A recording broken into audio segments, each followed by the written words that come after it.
প্রথম দিকে মানুষ ঘর তৈরি করার জন্য 4টি লাকড়ি কাটতো মাটির উপর, তারপর তার উপর একটি ছাদ নির্মাণ করত। এভাবে ঘর তৈরি করলে সূর্যের আলো এবং বৃষ্টি থেকে রক্ষা পাওয়া যেত। কিন্তু যখন ভারী হাওয়া বইতো তখন এই ঘর উড়ে যেত।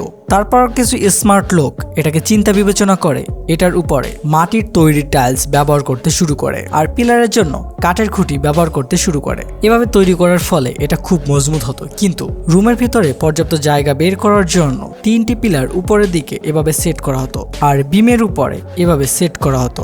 আর যখন মুষলধারে বৃষ্টি হতো তখন চারদিক থেকে পিলারের উপরে পানি পড়তো, যার কারণে পিলার অল্প সময় নষ্ট হয়ে যেত। আর এই সমস্যা সমাধানের জন্য কারিগররা বাইরের দিকে আরেকটি ছাদ অ্যাড করে নেন, যাতে করে বৃষ্টির পানি পিলারের উপরে কম পড়ে। কিন্তু এদিকে কম সাপোর্ট থাকার কারণে এটি যে কোনো সময় ধসে পড়তো। আর এই সমস্যাটি সমাধান করার জন্য স্মার্ট কারিগররা এখানে ভীমের উপরে লাকড়ির ব্লক ফিট করেন। আর এই ব্লকগুলো ভার্টিক্যাল এবং হরিজন্টাল দুইভাবেই ফিট করা হতো। আর এভাবে সেট করার কারণে এটি খুবই শক্তিশালী হতো। এভাবে কয়েক ধাপে এটার উপর বসিয়ে ছাদটাকে উপরের দিকে তুলে নিয়ে যাওয়া হতো, আর যার কারণে ইমারতের সৌন্দর্য আরো বৃদ্ধি পেত।